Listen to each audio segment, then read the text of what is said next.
How did we, Homo sapiens, go from being, just another animal in the food chain to building skyscrapers and launching ourselves into space? I mean, it's a massive story, right? And today, we're going to try and distill the absolute key insights from Yuval Noah Harari's incredible book, Sapiens, to get a handle on our own pretty wild history. All right, so here's the plan. We're going to start at the very beginning with our humble origins. Then we'll get into the superpower that literally changed everything for us. We'll see how we used it to build civilizations, and then ask a pretty tough question. Did any of it actually make us happier? And finally, we'll peek into the future that we are creating right now. To really grasp our story, you have to go way, way back. Because for almost all of our existence, we were anything but special. We were pretty unremarkable, actually. So get this. Our extended human family, the hominids, had been wandering around this planet for about 2.5 million years. Just try to wrap your head around that number. It's an almost incomprehensible amount of time. But here's the real kicker. Everything we think of as history, our story of culture, of innovation, of conquest, that only really got started about 70,000 years ago. So that begs the question, right? What on earth were we doing for the other 97% of our time here?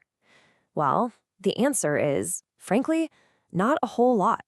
We were just another animal stuck somewhere in the middle of the food chain, mostly just trying not to get eaten. But then came a huge physical game changer, fire, and more specifically, cooking. This had a massive impact. I mean, look at our closest relatives, chimpanzees. They spend about 5 hours a day just chewing raw food. Once we started cooking, we cut that down to just 1 hour. Think about what you could do with an extra 4 hours every single day. And this is where it gets really cool, because it helps explain how we got our ridiculously big brains. See, cooked food is way easier to digest, so our intestines could actually get shorter over time. Now, both brains and intestines are huge energy hogs. By shrinking our gut, we freed up all this precious energy that our brains needed to grow bigger and bigger. So yeah, that barbecue you had last weekend, it's part of a long tradition that might have literally built the modern mind. Okay, so a bigger brain, more free time. That's great. But that wasn't the whole picture. Not even close. The real secret sauce, the thing that truly separated us from every other creature on the planet, was something that happened inside our own heads. So around 70,000 years ago, we went through what's called the cognitive revolution. And this gave us our one true superpower, our imagination. And I'm not talking about daydreaming. This was the incredible ability to create and, crucially, to believe in fictions, in things that have absolutely no physical reality. And this is the absolute game changer. This ability allowed us to cooperate in massive, flexible numbers. Think about it for a second. Gods, nations, laws, corporations, none of these things physically exist. You can't touch a corporation. They are stories. They're shared fictions that we all agree to believe in.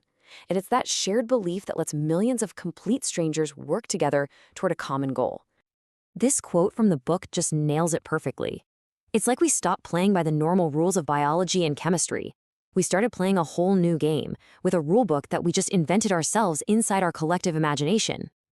But, this incredible new power, it came with a pretty dark side. Our success often meant total disaster for other species.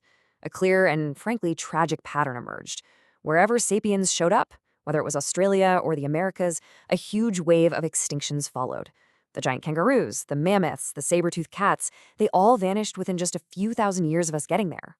So, armed with this amazing ability to cooperate, we started building. And I'm not just talking about shelters and tools. We started building massive, complex societies that were structured entirely around these invented stories.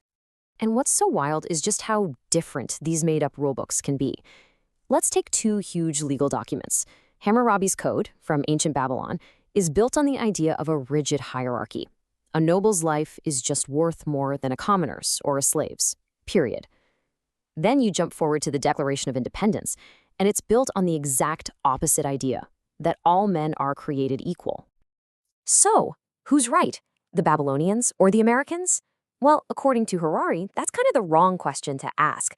The main point is that neither of these ideas is an objective, universal truth found in nature. They are both powerful stories, imagined realities that we agree to live by, and they create vastly, vastly different societies. All right, now let's talk about maybe the most successful story ever told: money. What is money, really? It's not the paper, it's not the metal, it's not the numbers on a screen. It is purely a system of mutual trust. It's the one story we pretty much all believe in, and it allows a farmer in Kenya to cooperate with a software engineer in Silicon Valley, even if they have nothing else in common. And this is such a great way to see it, right? The physical form of money has changed a ton over the centuries, from literal sacks of barley to shiny gold coins to the digital bits and bytes on a server today. But the underlying principle has stayed exactly the same. Its value comes entirely from our shared trust in the story of what it's worth. Okay, so we've built these incredible empires, created global economies, we've landed on the moon, we've achieved amazing things. But it all leads to this massive and kind of uncomfortable question. With all of this progress, are we actually any happier for it? Well, in some ways, the answer is a surprising yes. I know it doesn't always feel like it when you watch the news, but we are living in the most peaceful era in human history. Your chance of dying from human violence is lower now than at any other point, and that's even when you factor in the horrific wars of the 20th century. But what about just our individual happiness, our day-to-day well-being? Well, here the story gets a lot more complicated. A lot of research now suggests that our happiness might have less to do with our external circumstances, our job, our house, how much money we have, and more to do with our internal biochemistry. Our feelings are heavily influenced by chemicals like serotonin and dopamine. It's almost like we each have a biological happiness set point that's hard to change for long. And that brings us right here to today. And the future we're stepping into is, well, it's totally uncharted territory. After millions of years of being shaped by blind natural selection, we are right on the verge of taking control of our own destiny. Harari gives this a pretty epic name, the Gilgamesh Project. He names it after that ancient hero who searched for eternal life. For the first time in history, humanity's oldest dream, to defeat death, is moving out of the world of myths and legends and into the world of science labs and tech startups.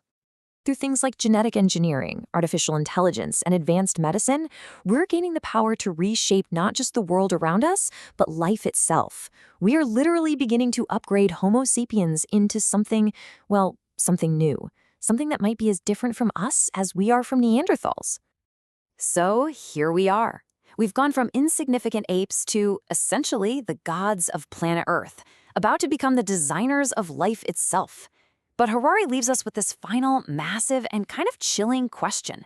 We have all this power, but what do we want to become? We're like gods with no real plan. The story is far from over, and we, you and me, are the ones writing the next chapter. What ending will we choose?